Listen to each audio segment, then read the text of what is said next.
नमस्कार, बहुत बहुत स्वागत है आपका आयुर्वेद पर आधारित हमारे इस बेहद खास कार्यक्रम स्वस्थ विचार में। मैं हूं आपके साथ आपका साथी विकास। दर्शकों, स्वस्थ विचार कार्यक्रम एकमात्र ऐसा कार्यक्रम है जिसमें आपको ऐसी जानकारी दी जाती है, ऐसे दुर्लभ उपचार बताए जाते हैं जो आपके लिए केवल लाभकारी ही नहीं बल्कि आपके लिए एक सुरक्षा कवच का काम करते हैं। यानी यदि हम अपने शरीर को लापरवाहियों से बचाएं, चूक करने से बचाएं, आराम ज़्यादा ज़रूरत से ज़्यादा आराम देने से बचाएं और जीभ के स्वाद को हम नियंत्रण में रखें तो यकीनन बहुत सारे रोगों को हम शुरू होने से पहले ही ख़त्म कर सकते हैं, या यूँ कहें कि हम अपने आप को हर प्रकार के रोगों से बचा सकते हैं।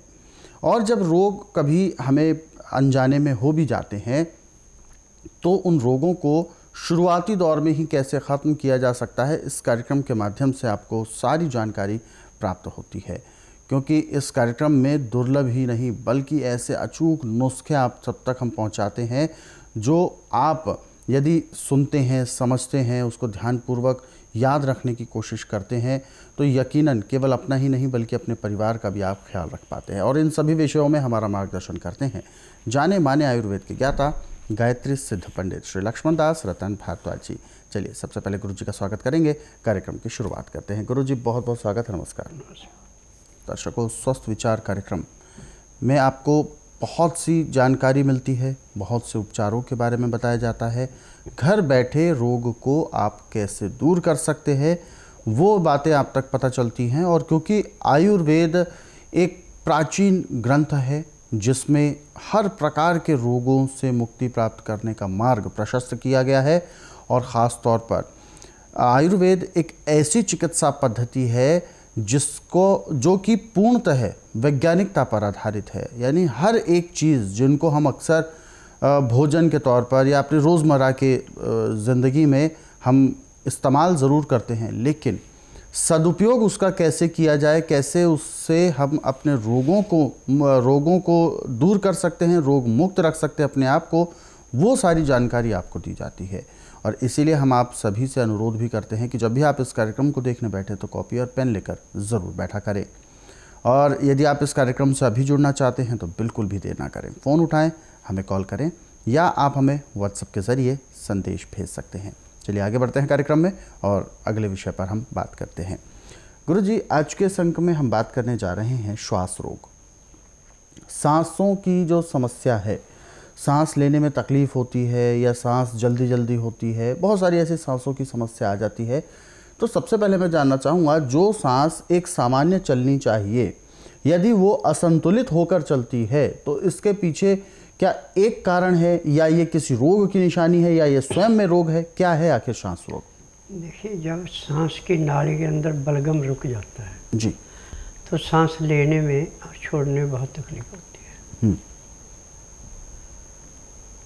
अब आज पूरे संसार के अंदर इसके लिए पता नहीं कितने प्रकार की दवाइयाँ बनाई गई हैं। बिल्कुल। परंतु कोई भी दवाई इतनी कारगर नहीं है। और जो नुस्खा अभी मैं आपको बताने जा रहा हूँ, यदि आप इसकी एक खुराक ले लेते हैं और एक खुराक के लेने में आपको आधे घंटे का समय लगेगा, तो इस खुराक के लेते लेते आपका नॉर्मल सांस आना शुरू हो जाएगा। ये नुस्खा है कि गाय का या बकरी का दूध मिट्टी के बर्तन में दही जमा दें। दही जमने के बाद इसको सुबह ब्लो करके मक्खन निकाल दें। मक्खन निकालने के बाद जो आपका मट्ठा बचा उसमें से एक गिलास उस रोगी को दें जिसका सांस उखड़ रहा है, परंतु इसमें पानी नहीं मिलाना। अब इसको जैसे गर्म दूध चुस्का लेके पीते ऐसे आस्ता आस्ता पीना है। जैसे एक या दो घूंट अंदर जाएंगे तो आपको सांस में राहत मिलना शुरू हो जाएगी। आधे घंटे में जितने में आप वो गिलास पिएंगे आपका नॉर्मल सांस आना शुरू हो जाएगा। सांस की नाड़ी की और फेफड़े के बलगम को समाप्त करने के लिए गाय के दही से जो मक्खन निकाल के मट्ठा है, ये एक किस्म का अमृत है। जैसे कूड़े करकट के ढेर को माचिस की तिल्ली जला के बिल्कुल साफ कर देती है, ऐसे गाय के दूध का ताज़ा मट्ठा हर किस्म के बलगम को, फेफड़े की नाड़ी को और फेफड़ों को साफ करने के लिए अग्नि का काम करता है। परंतु इसमें एक ध्यान रखना कि सुबह आप सूर्य उदय होने से पहले भी इसको ले सकते हैं, कोई नुकसान नहीं है। और दिन में आपने 4 बजे के बाद मट्ठा नहीं लेना, इतना सिर्फ आपने ध्यान रखना है। और खाने में आप चना, सोयाबीन, मक्का, ज्वार, बाजरा, मूंग, मोठ, चलाई, सिंगाड़े, ये अपनी इच्छा के अनुसार आप कम ज़्यादा भी डाल सकते हैं। अब इन सब नाजियों को लग लग ला के धो के सुखा के इकट्ठा कर लें। इसके अंदर 50 ग्राम भून करके अजवाइन, 100 ग्राम तिल भून करके और 50 ग्राम अलसी भून करके मिला दें। अब इसका आटा आप हाथ से चलाने वाली चक्की है तो बहुत ही बढ़िया, नहीं तो जो घरों में छोटी चक्की होती है जो सिंगल फेस मोटर से चलती हैं, इसमें इस मिलाए हुए सभी नाजियों को 1 किलो के लगभग पीसना है। बाकी सब संभाल के रखने हैं और इसको इतना बारीक पीसना है कि हाथ में लेके जैसे नदी के किनारे का रेता सरकता है ऐसे सरकता हो। इसको ज़्यादा बारीक नहीं करना और छानना नहीं है। जब भी आपको भूख लगे, जितनी आपने खाना खाना है उतना ही आटा लेना है। इस आटे को सख्त गूंद करके खुले पानी में आप रख दें आधे पौने घंटे के लिए। इतने में आपने दाल सब्जी जो भी खानी है, हरी सब्जी पत्तेदार मिले तो सोने पे सुहागा, इसमें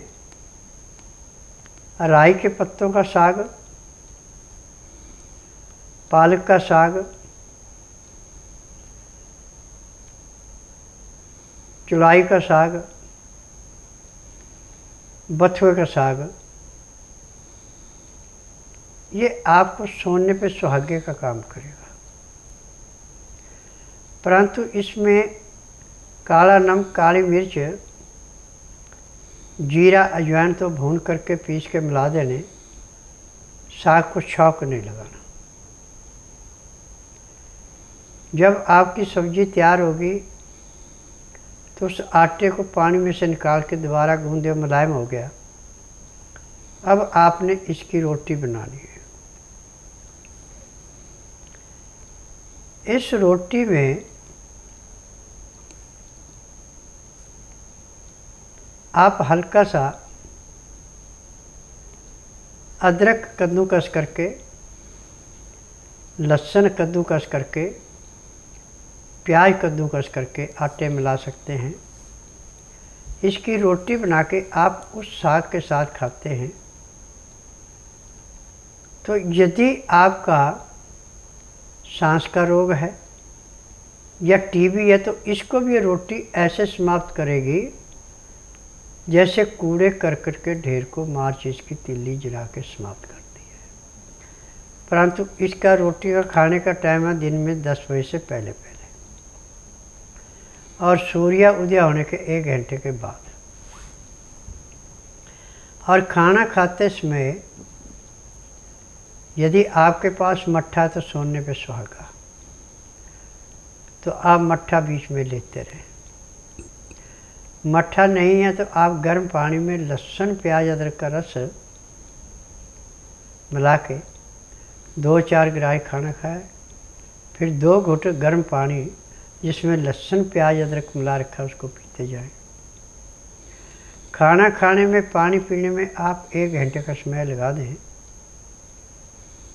तो आपका सांस का रोग, आपको जो तकलीफ़ थी सांस की, वो ऐसे समाप्त होगी जैसे कूड़े करकट के ढेर को माचिस की तिल्ली जला के समाप्त कर। मेरा नाम राजेंद्र है। मैं दिल्ली भलसवा डेयरी से आया हूं और मुझे एवियन की एवेस्कुलर नेक्रोसिस की बीमारी है, जिससे कि मैं 3 साल से बहुत परेशान इस बीमारी से था। मैं दिल्ली में भी मैंने कई जगह दिखाया, डॉक्टरों को, हॉस्पिटल में दिखाया, मैंने ऑल इंडिया मेडिकल में भी दिखाया और जीवन पंथ में भी मैंने दिखाया। तो उन लोगों ने मुझे रिप्लेसमेंट के लिए बोला हुआ था कि आपका हिप जॉइंट चेंज होगा, आपका कूल्हा ख़राब हो गया है। उसके बाद फिर मैं गया, कानपुर भी गया था मैं इलाज के लिए, वो न्यूरोथेरेपी कराने के लिए। मैंने वहाँ से इलाज कराया, लेकिन मुझे वहाँ से कुछ आराम नहीं आया, कुछ खास ऐसा कुछ आराम नहीं आया। वैसा का वैसा ही, जैसा था वैसा ही था। लेकिन फिर मैंने YouTube पे गुरुजी का वीडियो देखा, फिर गुरुजी के पास आने का मन बनाया। गुरुजी ने मेरी नाड़ी परीक्षण किया तो उसमें गुरुजी ने मुझे बताया कि भाई आपको ये दिक्कत है। पहले तो मैं देख के एकदम, सुन के ही एकदम से चौंक गया था कि जो बीमारी मुझे जाके 10,000 रुपये की MRI कराने के बाद मुझे पता लगती थी, वो गुरुजी ने एकदम से नमस देखते के साथ ही मुझे बता दिया कि आपका हिप जॉइंट ख़राब हो गया है, कूल्हा ख़राब हो गया आपका। तो यहाँ पर आया गुरुजी के पास, अभी मुझे ज़्यादा दिन भी नहीं हुए हैं, मुझे अभी 4था या 5वां दिन है शायद। और 4थे-5वें दिन में मुझे गुरुजी के यहाँ से बहुत आराम है। पहले तो मैं चल भी नहीं पाता था, अब तो मैं फिर भी भलसवा डेयरी से बस से सफ़र करके आ रहा हूँ मैं, और फिर बाहर मेन रोड से अंदर तक फिर पैदल आ रहा हूँ मैं। गुरुजी के यहाँ से बड़ा आराम है मेरे को। मेरा नाम लोकेश शर्मा है, मैं बेसिकली द्वारका से हूँ। मेरे को एक अर्थराइटिस की प्रॉब्लम थी, एक स्किन की प्रॉब्लम थी और एक मेरी आई साइट की प्रॉब्लम थी, जिसको यूवीआइटिस बोलते हैं बेसिकली। सो ये ऑलमोस्ट मुझे करीबन 15 साल से थी। अर्थराइटिस का तो मैंने बहुत इलाज कराया, काफ़ी डॉक्टर्स को दिखाया, ऑलमोस्ट मेरे सारे टेस्ट हुए। इवन मुझे RR हॉस्पिटल आर्मी में, जो यहाँ आर्मी का सबसे बड़ा हॉस्पिटल है, उसमें ही मैंने दिखाया। वहाँ पे मुझे करीबन 80 से 1000 के इंजेक्शंस लगे, बट उसका भी मुझे कोई बेनिफिट नहीं हुआ। 2 साल बाद फिर वो प्रॉब्लम मुझे आई। उसके बाद मेरे एक रिलेटिव थे, उनको मिर्गी की प्रॉब्लम थी करीबन कई सालों से, तो वो देने इसके टीवी के थ्रू यहाँ आए थे। तो उन्होंने मेरे को बताया कि उनकी वाइफ़ को अब परमानेंट क्योर हो गया। ऑलमोस्ट उन्होंने भी अपनी वाइफ़ का एलोपैथी में करीबन 10, 12, 14 साल इलाज कराया, बट उनको भी कोई रिलीफ नहीं था। बट यहाँ उन्होंने 2 या ढाई महीने के आसपास ट्रीटमेंट लिया और आज 6 या 7 साल हो गए, उनको कोई प्रॉब्लम नहीं है। तो उन्होंने मुझे यहाँ के लिए रिकमेंड किया था, तो मैं इसलिए यहाँ आया था। तो स्किन की जो मेरे को प्रॉब्लम थी, वो मेरे को लगता है इन्होंने मेरे को एक सिर्फ इतना बताया था कि नींबू के साथ आप सौंधा नमक यूज़ करिए, जो आपकी स्किन की दिक्कत है। वो मुझे करीबन 6 साल से थी और वो ऑलमोस्ट ख़त्म हो गई। मैंने शायद 2 महीने यूज़ किया और आज 1 साल हो गया, मुझे वो दिक्कत नहीं है। मेरे आँखों में यूवीआइटिस की प्रॉब्लम हुआ करती थी। यूवीआइटिस की प्रॉब्लम में मेरे एक्चुअली आँखों में रेडनेस आ जाती थी, स्वेलिंग आ जाती थी, मेरे को ब्लर्ड इमेज दिखती थी, देखने में बहुत ज़्यादा प्रॉब्लम होती थी। उसके बाद होता ये था कि बिल्कुल धुंधला दिखना शुरू हो जाता था और एक आँख से दिखना बंद हो जाता था। मैंने करीबन इसका भी 10-12 साल इलाज कराया। तो ऐसा होता था कि 2-3 महीने रहती थी, फिर ठीक हो जाती थी, 6-7 महीने, फिर दोबारा आती थी। फिर स्वामी जी ने मेरे को एक आई ड्रॉप जो इनकी है वो मैंने यूज़ की, तो ऑलमोस्ट 1 साल हो गया मुझे, अभी बिल्कुल प्रॉब्लम नहीं आई है। ऐसे ही मेरे को जॉइंट्स में भी काफ़ी रिलीफ है। जॉइंट्स में मेरे कोई पेन नहीं है, कमर में कोई पेन नहीं है, स्वेलिंग कहीं नहीं है। हल्का फुल्का थोड़ा बहुत अभी दर्द है, तो थोड़ी बहुत भी मैं दवा ले रहा हूँ, लेकिन ऑलमोस्ट बाकी मेरी 2 डिजीज़ जड़ से ख़त्म हो चुकी है। तो मैं तो यही कहूँगा कि अगर आप लोग एक बार ज़रूर ट्राई करिए। फिलहाल दर्शक हमारे साथ जुड़ गए हैं लाइन पर, आइए उनसे बात करते हैं। हेलो जी, नमस्कार, क्या नाम है आपका? मेरा नाम मोहम्मद बहारे है और पिताजी का नाम दिलीप बहारे है। हाँ, बताइए क्या समस्या है, जो भी मरीज हैं उनकी प्रॉब्लम बताइए। हाँ, पापा को मोतियाबिंद का बोला है डॉक्टर ने, दोनों आंखों में, तो कुछ दिखाई दे रहा है, तो डॉक्टर बोले ऑपरेशन करना पड़ेगा। लेकिन मैं कैसे गुरुजी का प्रोग्राम देखता हूँ, तो फिर मैं चाहता हूँ कि एक बार गुरुजी से जी बिल्कुल। देखो, यदि मोतियाबिंद पक गया है तो ऑपरेशन के अलावा इसका कोई उपचार नहीं है। यदि कच्चा है और आप आश्रम में आते हैं तो जिस दिन आना उस दिन बुधवार नहीं होना चाहिए, गुरुवार से लेकर मंगलवार के बीच में आएँ। जिस दिन आना उस दिन रात्रि 10 बजे तक खा पी के दातन कूला करके बड़ी इलायची मुंह में रख के चूसते रहें। सुबह 9 से 10 के अंदर नामकरण कराना, 10 से 12 में नाड़ी परीक्षण करूँगा। नाड़ी परीक्षण में पैर के तलुए से सिर के बाल तक की MRI, CT scan, X-ray, ultrasound, ECG, sonography सब कुछ 5 सेकंड में हो जाए। उसमें जो भी कमी शरीर के अंदर पाई जाएगी दवाइयाँ दी जाएंगी। दवाइयाँ खाने की हैं, दवाइयाँ पीने की हैं, मालिश करने के तेल है, आँख में, नाक में, कान में डालने की दवाइयाँ हैं। यदि दवाइयाँ आप नियम से लेते हैं, परहेज करते हैं तो जिस दिन आश्रम में आएंगे उसी दिन इसकी आँख में कम से कम 5% का आराम तो ज़रूर मिलेगा। और फिर जो नियम बताए जाएंगे वो नियम करते हैं, परहेज करते हैं तो 1.5-2 महीने में कच्चा मोतिया तो बिल्कुल कट जाएगी, पक्का मोतिया तो कुछ नहीं मिलेगा। आगे बढ़ते हैं अगले सवाल की ओर। अगला सवाल हमें भेजा है हरीश जी हैं और हरीश जी ने अपना सवाल किया है, खून बहुत कम रहता है इनके शरीर में, खून की कमी है, ऐसा टेस्ट रिपोर्ट्स में आया है और डॉक्टर्स ने डिक्लेयर किया है कि थैलेसीमिया जैसी समस्या है। फ़िलहाल ये बहुत ज़्यादा परेशान है कि कैसे इस रोग को दूर किया जा सके। देखें, थैलीसीमिया होता है यदि आपकी तिल्ली के ऊपर सूजन आ गई है और जो आपके गुर्दे ने खून बना के दिया उसको तिल्ली स्वीकार नहीं कर रही, उल्टा फेंक देती है, तो थैलीसीमिया हो जाता है। और इसका उपचार आज पूरे संसार के अंदर मेडिकल साइंस के पास नहीं है। परंतु स्वस्थ विचार एकमात्र आश्रम ऐसा है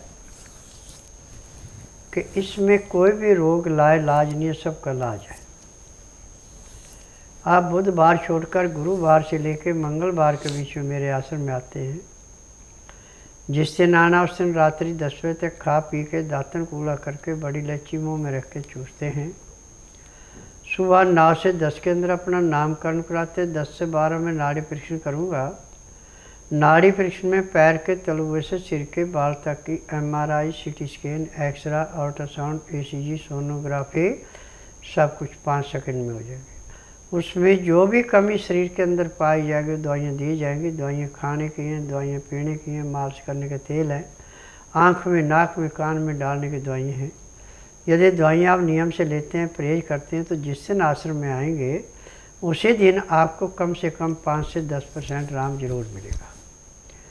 यदि आप नियम से दवाई खाते हैं, परहेज करते हैं तो 15 दिन में आपको 50 से 60% आराम मिल सकता है। 1 महीने में आपका रोग टोटली समाप्त हो जाएगा। बिल्कुल, तो ये सारी समस्या बिल्कुल दूर होगी और जो भी प्रॉब्लम आपके साथ बनी हुई है उसको जड़ से ख़त्म करने के लिए आपको स्वस्थ विचार आश्रम आना है। अधिक जानकारी के लिए आप हेल्पलाइन नंबर्स पर कॉल भी कर सकते हैं, नंबर आपकी टीवी स्क्रीन पर है। और अगले सवाल की ओर बढ़ते हैं। अगला सवाल हमें भेजा है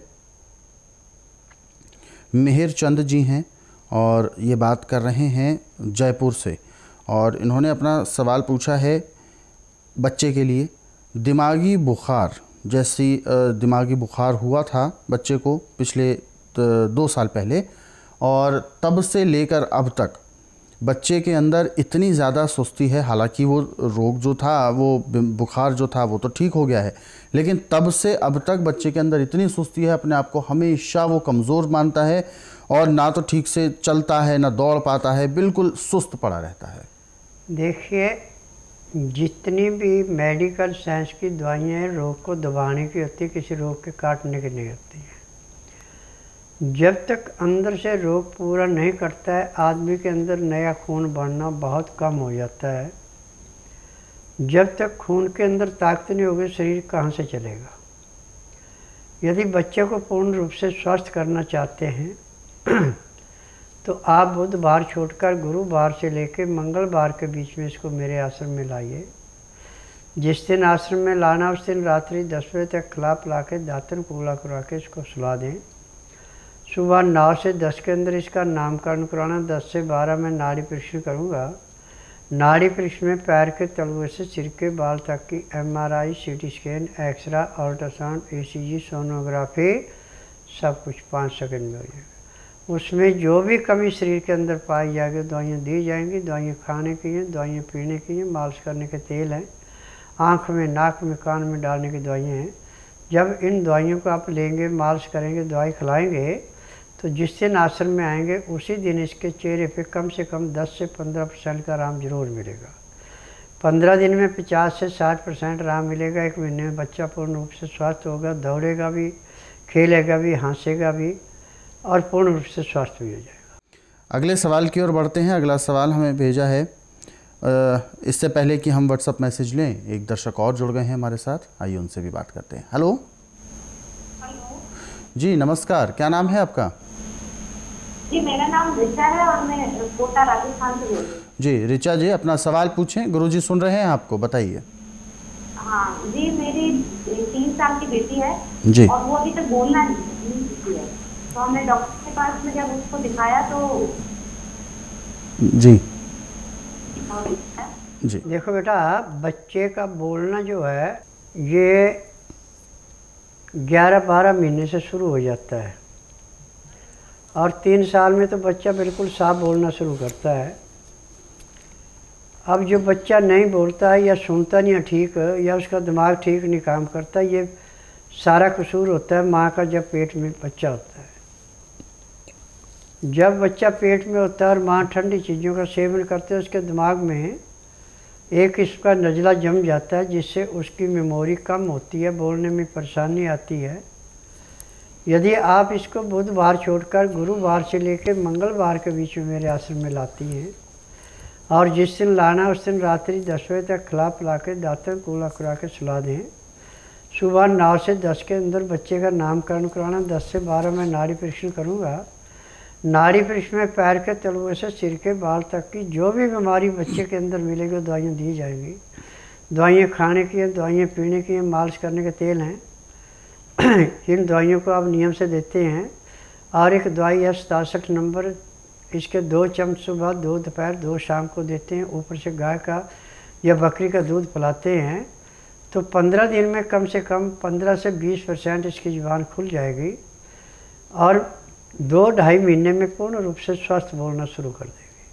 तो जो आपकी समस्या है वो बिल्कुल दूर होगी, लेकिन इसके लिए आपको जो भी चीज़ें बताई जाती हैं उस पर आपको अमल करना है, तभी आपको लाभ भी मिलता है। और दर्शकों, हमारे इन कार्यक्रमों को आप अपने सरल सुविधाजनक समय पर देखना चाहते हैं तो यूट्यूब के ज़रिए देख सकते हैं। हमारा यूट्यूब चैनल स्वस्थ विचार सेहत की बात, इस यूट्यूब चैनल को आप सर्च करें, सब्सक्राइब करें और इन कार्यक्रमों को ज़रूरतमंदों तक शेयर भी ज़रूर करें। फिलहाल कार्यक्रम में वक्त हो गया है विराम देने का।